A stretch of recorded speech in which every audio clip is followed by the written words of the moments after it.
Hi, welcome to Pennsylvania Newsmakers, and as always, thanks for watching. Well, a controversial bill that would require a woman to have an ultrasound treatment before she could obtain an abortion hits a snag in the State House of Representatives. We'll talk about that, plus what's going on with bonus gate trials. And then following a discussion with Robert Swift on those subjects, guess what? We're going to do a little wellness, what's new, where's all wellness going, all of that and more when Pennsylvania Newsmakers returns. This is Pennsylvania Newsmakers, a fast-paced, unrehearsed weekly discussion with and about the leaders who shape your world. And now, here's your host, Terry Madonna. Hi, welcome back to the program. Well, joining me, as often is the case, is one of the state's leading reporters, Robert Swift. He's with Times-Shamrock newspapers. Robert has been on the program many times, and wow, Robert, you've covered a lot of controversial subjects in your years up here, but this whole business with this ultrasound treatment, a requirement that a woman who wants to have an abortion would have to go through before she could obtain an abortion, has hit a snag. But before we do that, man, when you get into the details of this, there's some really controversial aspects to this, isn't there? Yeah, the whole part of the issue with this bill is it would require women to have this ultrasound 24 hours before having an abortion.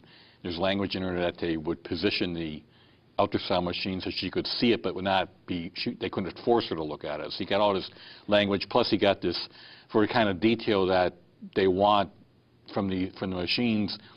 You get into this issue of an ultrasound that would be internally invasive to the woman. So we're not, we're going to be very careful on this show about how we put it, but it would be, the ultrasound would take place internally. Yes. And therefore, some women would view this as very invasive.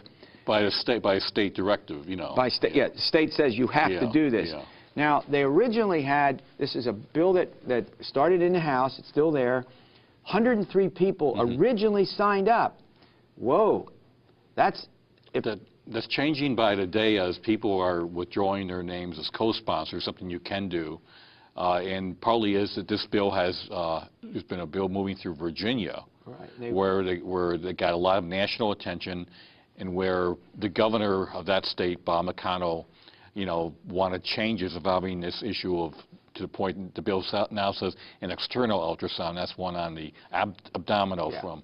So that has raised the national awareness of this, right when this Pennsylvania bill was headed for a floor vote in the House, right. And now the House Republican leader is saying they're going to the votes off, indefinitely.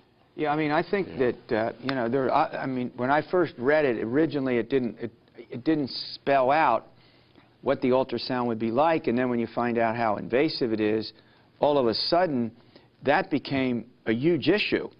And as you point out, 103 people now, literally they could pass it with 103 people voting, right? That's right. And in the past, these kind of bills in the House have had like 150 votes in favor of them over the years, going back 20, 30 years. Talking about abortion restriction. Yes, bills have had that kind of majority in the House. Yeah. So my guess is that in an election year, plus the nature of this, that it's gotten a lot of folks disturbed about it. This doesn't. I was a little surprised when it even came up in an election year, because it is, we're not getting into the, we're neutral in all this. We're just observing it.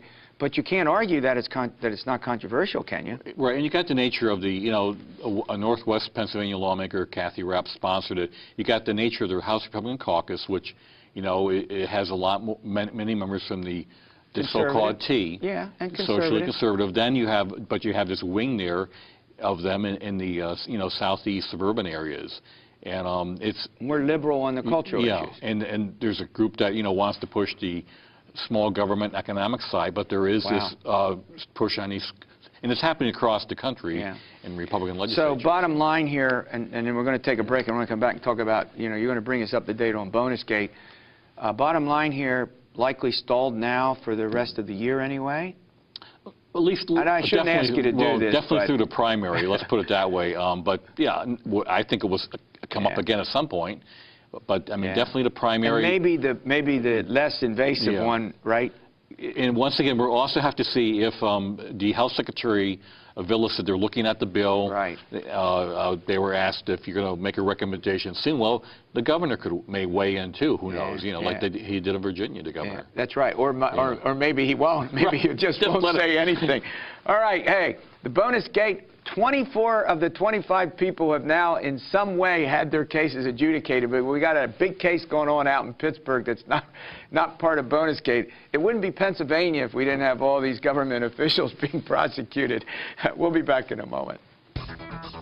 This broadcast of Pennsylvania Newsmakers is presented by the Pennsylvania Chamber of Business and Industry, the statewide voice of business, and by the Pennsylvania Cyber Charter School, bringing educational innovation and freedom to the children of Pennsylvania. This broadcast of Pennsylvania Newsmakers is brought to you by BetterSaferRoads.com. To voice your support for safer highways and less traffic congestion, visit BetterSaferRoads.com. And by the Pennsylvania Manufacturers Association. Business in Pennsylvania is our business.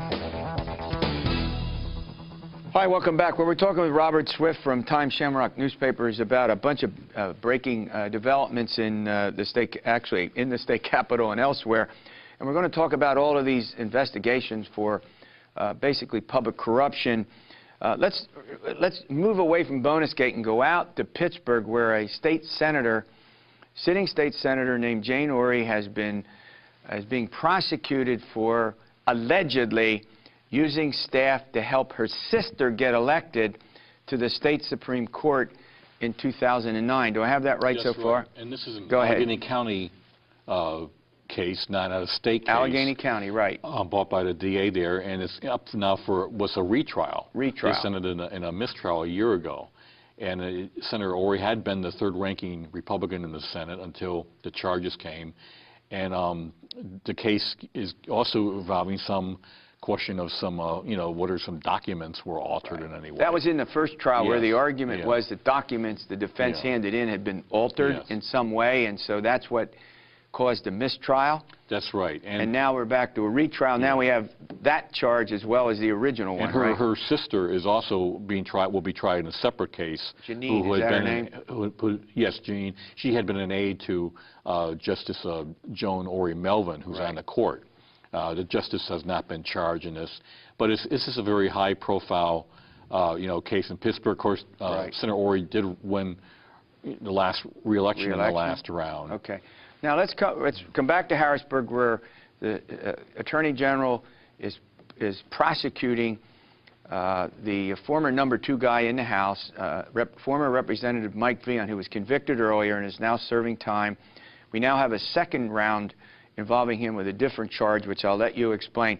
And then there's one more to go. All 24 of 25 have been dealt with in some way. One more to go, and that would be former Representative Steve Stetler from York. So what's going on? Now, we may get an answer here, trial may be over and all of that before this airs this weekend, but bring us up to date on that. It's ironic, Mike Vian was convicted 2 years ago, literally, on the bonus gate charges of using the state employees. This one involves, setting up like a nonprofit economic development corporation and, steering state money through that, but not being used for what it was purported to be. Right. So this is, Now, so the argument would be that this nonprofit that former Representative Vian from Beaver County used this Beaver County Growth Initiative. BIG, Yeah, Initiative for Growth. And he took the money, this is the allegation, that he took money from it and put it into his own pocket, in a sense. Is that it? Or for his political purposes. Oh, okay. Or for his political purposes. More political purposes, yeah. Okay, and that trial is underway. That's underway. And now the final thing on this would be a former House member who was convicted earlier now has just turned himself in. Finish my sentence. Just Representative Brett Feast, Republican. He was just, started his prison term this week. Right. He was convicted back in November of part of the Republican use of computer technology for political campaigns. Right. And he had been at that time, Appropriations Chairman, very powerful post. Then he'd been counsel to the caucus. Yeah. And so that's, now he's in prison. All right, hey, great update. You come back, you always, hey, we're going to go to wellness. I think we need some wellness. Our friends from Highmark are here. We're going to talk about, well, the state legislature might need some wellness at the rate it's going. Hey, Robert, thanks as always. All right, we'll be back in a moment. This broadcast of Pennsylvania Newsmakers is brought to you by Pennsylvania Credit Union Association. Pennsylvania Credit Unions, where people are worth more than money. To find a credit union that is right for you, check out ibelong.org. And by the Energy Association of Pennsylvania, Pennsylvania's energy information source.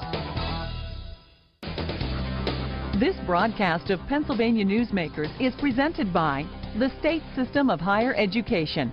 14 state-owned universities. The state system is the largest provider of higher education in Pennsylvania.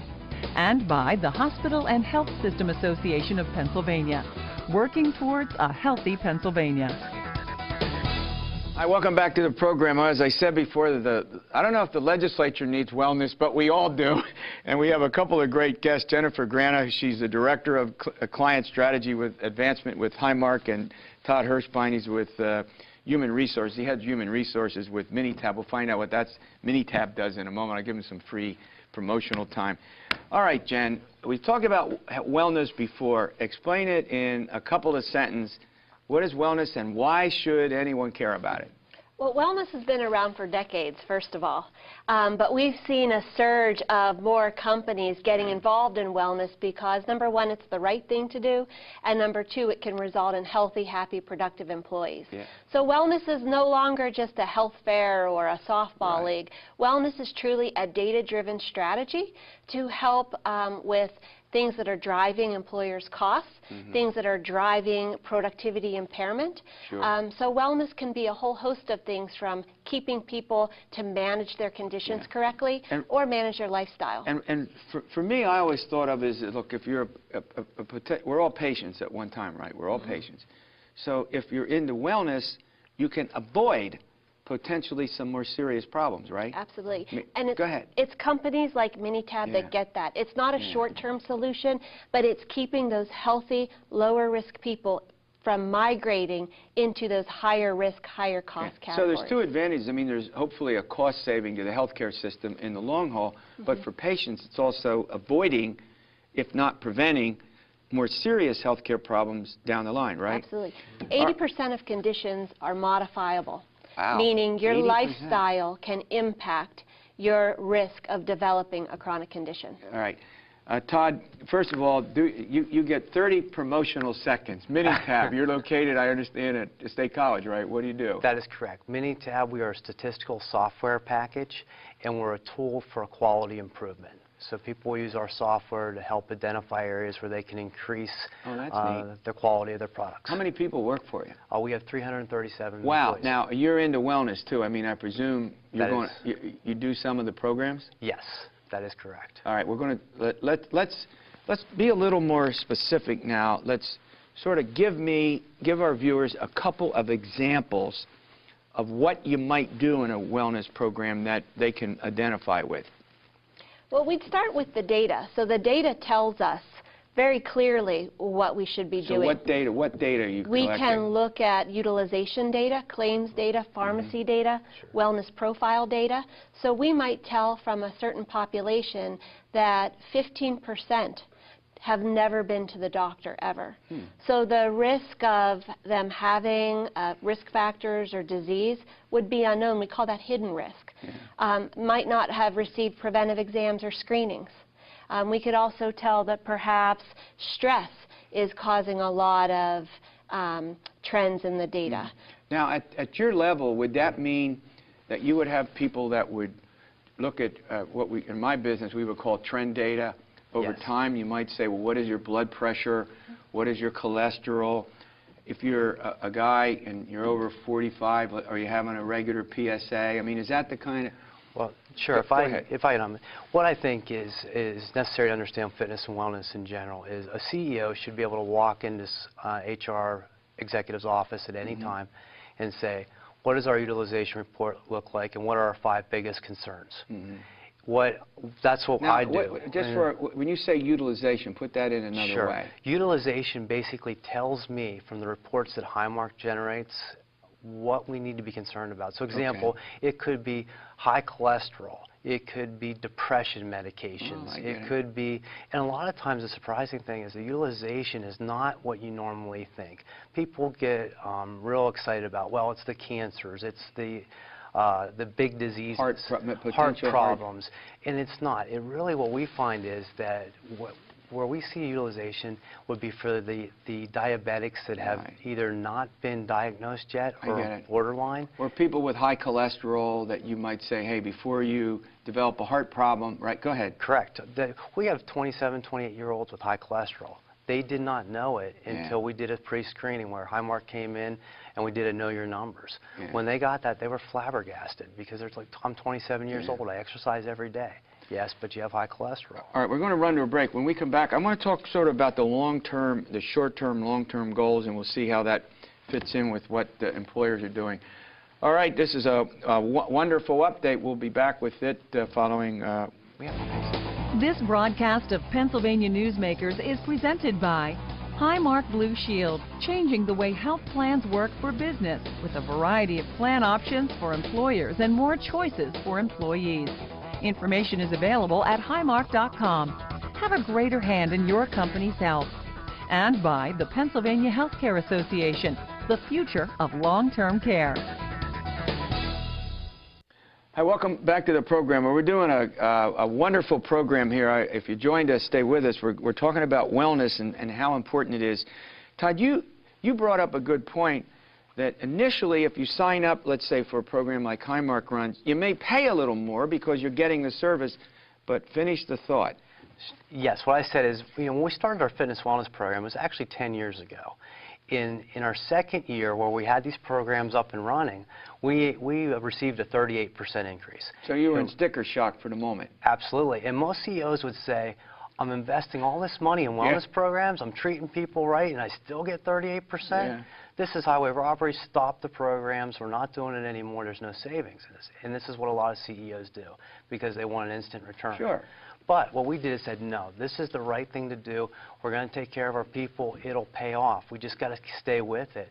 And in the past 5 years, now this is 8 years after that 38% shock, the last 5 years, our renewals, our medical renewals, have been less than half the national and state trend. So the state trend for health insurance increase would be about 18%? That was correct last year. And you were what? 5% last year. And so over the long haul, A, you're doing the right thing. B, you're helping your employees. And B, or C, I'm up to C now, you're saving money, right, in the long run. The year before that, it was 0%. Oh, wow. So if you think about compounding and how compounding interest affects the company's bottom line, and I always say, if you're going into fitness and wellness, you go into it because of the business case. Now, Jen, let's talk a little bit about the sort of short-term, long-term. Are there differences? I mean, are there short-term goals versus long-term goals? Sure, absolutely. The short-term goals are really to get the awareness out there and get people to participate. So really, if you want to move the needle or bend the trend like Todd was talking about, you really need to get at least 50% or more of your population doing something. Right. And you have to make it readily available and accessible. Not everyone wants to go to a gym. Not everyone wants to talk to a coach. So whether you have things online, on the phone, or on site will appeal to the vast majority. Getting people to participate and then getting people to change their behavior and sustain that over time. That's what helps to bend the trend. And you know what? That's when some of the folks that are in physical therapy, tell me that companies will go in and work with their employees. They may be doing a job that's very repetitious. That could lead to, let's say, just in this example, hand and wrist problems. So by going and working with them in advance of that, they're actually preventing the problems that would be more, they're helping their employees at the same time. It's more, cost effective. Now, Todd, you mentioned something about, and I think we talked about this on previous, when we when we dealt with this subject before, about getting young kids to be more aware of this that what we're trying to do is create a different environment. And you have a program, or you know? I do. One of the things with the new legislation that came out was that now we have to carry dependents until they're 26. Mm-hmm. Now, knowing that we have to carry dependents till 26 makes me realize that if I have a 5-year-old, the potential of that person being on my health care plan is 21 years. So Wow, if they become unhealthy at 13, sure, there's a good chance I have 13 years of unhealthy behavior sure, on my utilization. So what we did is we stepped back and said, whenever you look at a portfolio, you have to look at everything. So look at the whole family. Look at the whole family. So as a result, you want to design programs that bring the family in, get them to think about how are they eating, how are they, you know, teenagers have stress, believe it or not. Highmark has plans that address that. There's intervention programs that are free to the contract holders. Utilize, work together, and that I think is the other key. Right. We work very closely with Highmark. We consider ourselves partners, not adversaries, Sure, and that's very different than most companies. now let's look at expansion of this program. What's the sort of expansion of wellness as you see it in the workforce?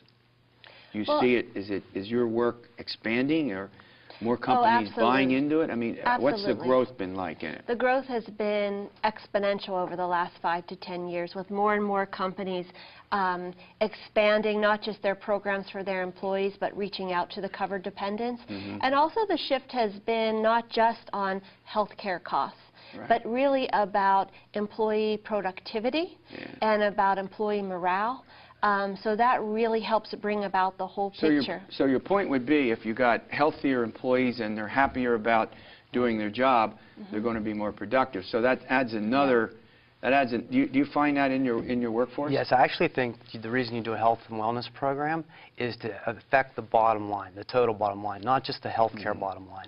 Because if people, and I was telling this story earlier, I said, I had an employee come into me and say, I wasn't really feeling well this morning, but I realized I have my workout at 11 o'clock, and I didn't want to miss my workout. So I said, well, okay, I guess, you know, we'll take that. Yeah. You know, but they're engaged. Do you have actually facilities there where you do workouts? We do. We have invested heavily. We have a indoor pool. Wow. We have a pool? Yes, no, a yoga you would have studio. all kinds of people applying for your 3. Now, do you see that? I mean, do more companies doing what they can? Well, that is, you know, a crucial component of a successful wellness program is the culture. And Minitab, you know, they're the role model for that. It's one thing to say you have a wellness program, but if you know, want to do a 10,000-step challenge program, but you don't allow people to leave their desk to get out and walk, what good is it? So having a supportive culture. People spend most of their day at work. If you sell unhealthy food in the cafeteria or vending machines, that's sort of defeating your effort. So Minitab does that, whether it's a fitness center or walking trails.